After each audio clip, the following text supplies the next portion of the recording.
தான் முதல் ஊழியரை அனுப்புகிறார்கள். என்னுடைய மகன் ஊழியத்துக்கு சென்ற உடனே முதலாவதாக அனுப்பினது அல்லக்குட்டி. அங்கே நானும் 2 வருடங்களாக அவரோட சில நாட்கள் தங்கி இருக்கின்றேன். அந்த இடத்திலே மிகவும் உளம்பு இலங்கையிலே முதலிடம் பெற்ற இடம் அந்த அல்லக்குட்டி கிராமம்.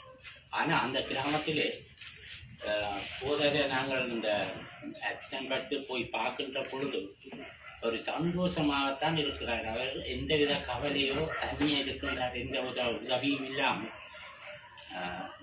அவருடைய முகத்திலே ஒரு வாட்ட தூக்கம் ஒன்றுமே இல்லை.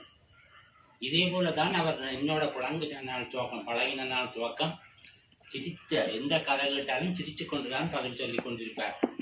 நான் ஒரு நாள் இரவு 9 மணி இருக்கும் வருத்தத்திலே மிகவும் கஷ்டப்பட்டு இரண்டு துன்பப்பட்டு கொண்டிருக்கின்ற வேளையிலே இவர் போதர் ஐயாவுக்கு நான் போன் எடுத்து இப்படி எனக்கு நெஞ்சு வேலைக்குது, அதுக்கு ஜெபம் பண்ணுங்கன்னு சொல்லி கேட்ட பொழுது உடனடியாக அந்த ஃபோன்லேயே ஜெபம் பண்ணி ஒரு சற்று நேரத்துக்குள்ளே எனக்கு அந்த வருஷம் மாறிட்டு நான் அன்றையிலிருந்து இதில் ஒரு நம்பிக்கைன. இங்கே பார்த்தாலும் எந்த ஒரு போதையாரும் செய்யாத மாதிரி தான் ஜெபம் செய்யும். நிருபா சொன்னது போல முழங்கால் நின்று தான் அவருக்கு ஜெபிக்கிறது விருப்பம் வந்து அடிக்கடி சொல்லுவார். அப்படியான ஒரு போதையாரை நாங்கள் இதுவரைக்கும் காணையில் ஊழியக்காரன். அவருடைய ஊழியம் மென்மேலும் ஓங்கி வளரவனும் போராடமெல்லாம் சிறப்பாக இருப்பார் என்ற நம்பிக்கையோடு உதவியிருந்தார். அவர்களுக்கு நாங்கள் நன்றியை தெரிவித்துக் கொள்ளுகின்றோம். ஐயாவை பற்றி சில வார்த்தைகள் கூறினார். அவர் பெற்றுக்கொண்ட அனுபவித்த அனுபவத்தை அவர் உணர்ந்து ஐயாவை பற்றி சில பாராட்டுக்களை கூறினார். திருச்சபையிலிருந்து இன்னும் வேறு யாராவது ஐயாவை பற்றி வாழ்த்து? பேபியன் சின்னமணி என்று ஐயாவை கொண்டு மாலையை போடுங்க.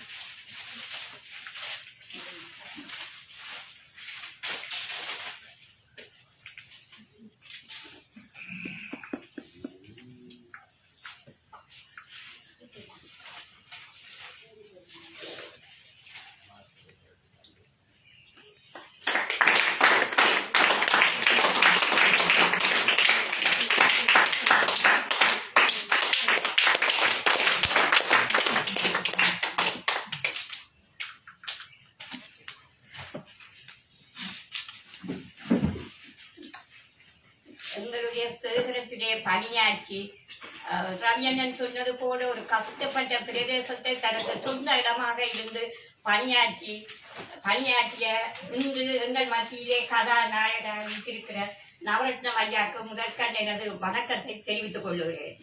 அடுத்ததாக எங்கள் சபை ஊழியர், அவர் குடும்பம் மற்றும் எங்கள் சபை மக்கள் அனைவரையும் நான் நன்றி கூறுகிறேன். எனது வணக்கத்தையும் தெரிவித்துக் கொள்கிறேன். விசேஷமாக நவரத்னம் ஐயாவை பற்றி கூறுவதற்கு எனக்கு நிறைய அனுபவங்கள், அவர் செய்த சேவைகள் நிறைய இருக்கிறது.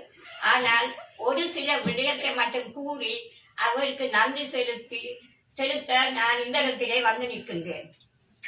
எங்கள் மக்கள், எங்கள் திருச்சபை மக்கள் மேய்ப்பன் இல்லாத ஆடுகள் போல இருந்த வேளையிலே எங்களுக்கென்று வந்து இந்த குருமனையிலே தனிமையாக, நாங்கள் கூட ஒருவரும் அவரை வந்து சந்திப்பதில்லை, தனிமையாக 2 நாட்கள் தங்கியிருந்து சபையின் வளர்ச்சிக்காகவும் சபைக்காகவும் ஊழியம் செய்வது மட்டுமல்ல, இந்த ஊரிலே உள்ள அத்தனை இந்துக்கள் மத்தியிலும், விசேஷமாக நோய்வாய்ப்பட்டவர்கள் மத்தியிலே அவர் ஆற்றிய சேவை என்றுமே இந்து மக்கள் மறக்கப் போவதில்லை. விசேஷமாக என்னுடைய மச்சான் கேன்சர் வியாதியினாலே அவஸ்தைப்பட்டிருந்தார். வைத்தியர்களாலே கைவிடப்பட்ட நிலையிலே இருந்தார். ஆனால் நான் அவரிடம் வேண்டிக் கொண்டேன், இப்படி ஐயா ஒரு நோயாளர் இருக்கிறார்கள், அம்மா ஆலயத்துக்கு கூட்டிக் கொண்டு வாருங்கள் சொன்னேன். ஆனா அவவோ ஆலயத்துக்கு வர மறுத்து விட்டான். எங்கள் வீட்டிலே கூப்பிட்டு வைத்திருந்தேன், ஐயா இங்க ஊழியம் செய்ய வார நேரங்கள்ல அவ எங்க வீட்டிலே வந்து ஜெபம் செய்து இன்று அவருக்கு அந்த நோய் முற்றாக நீங்கி முதல்ல ஆலயத்துக்கு வர மறுத்தவர் ஆலயத்திலே வந்து சாட்சி சொல்லி தனக்கு இந்த ஐயாவுடைய ஜெபம் தனக்கு பூரண விடுதலையை கொடுத்ததென்று எங்கள் ஆலயத்திலே வந்து சாட்சி பகர்ந்தார். எங்கள் வீட்டிலே வந்து அவர் ஜெபம் பண்ணும் போது ரவிச்சந்திரன் சொன்ன போல முழங்கால் படியிட்டு அரை மணித்தியாலத்துக்கு மேலே அழுது ஜெபித்தார்.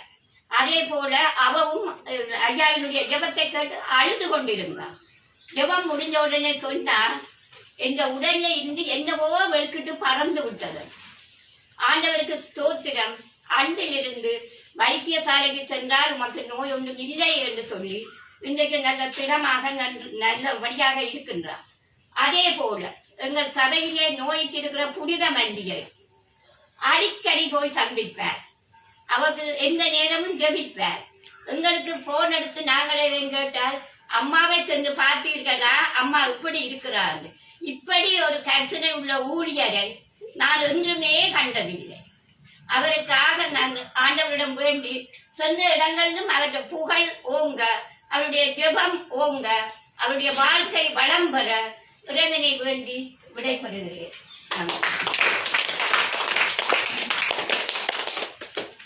வேறு யாராவது ஐயாவை பற்றி நன்றிகள் வாழ்த்துக்கள் கூற விரும்பினார்?